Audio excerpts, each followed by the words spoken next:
various forms of dementia? Can they be seen through MRI or through CT or any of that kind of stuff? And if so, it's like, what is it that you're seeing? Yeah. So an MRI scan or a CT scan, either one, is absolutely essential for the diagnosis of memory loss and other symptoms of dementia. And the main thing we're looking for on these brain scans are things that would lead us down a different path. So someone might come in with memory loss, and this certainly happens in my clinic, and it turns out they have a brain tumor. And that, of course, would be treated, by the surgeons. And the most common brain tumor is benign. So it's a lump in the brain, and it may need to be removed, but it's not cancerous. So, people shouldn't be afraid that they might find a brain tumor as the cause of their memory loss. They should hope that they can find it, because if it can be removed, then their memory can get better, or at least not get any worse. There are other things that we're looking for on the brain scan that are very treatable. Sometimes there's too much fluid inside the head, and we call that hydrocephalus, which simply means waterhead. And if that's the case, there are procedures to help to drain the fluid so that, again, people don't get worse over time, and they get somewhat better.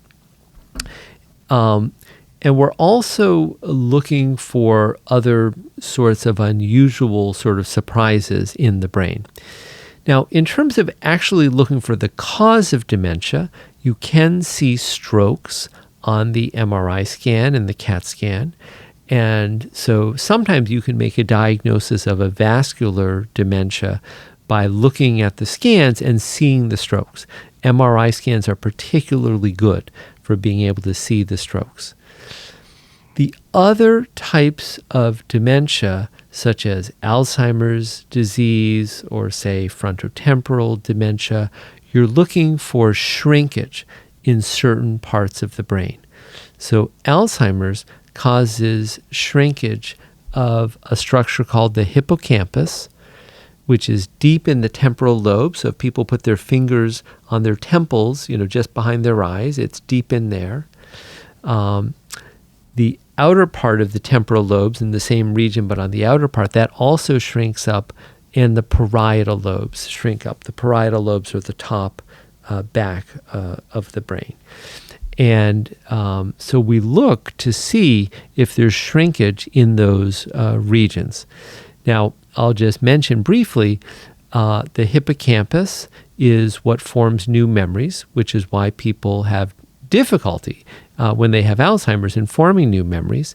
The outer part of the temporal lobe is involved with words and the meaning of words, which is why people with Alzheimer's have difficulty finding words.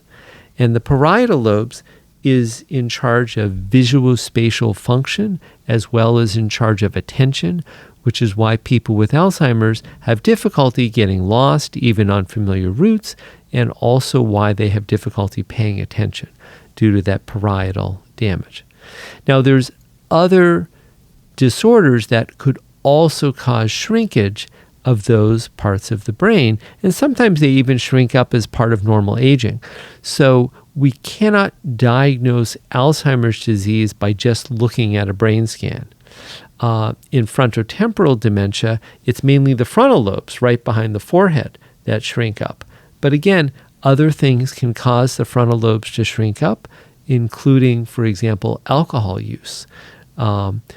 So we cannot diagnose frontotemporal dementia just by looking at an MRI scan.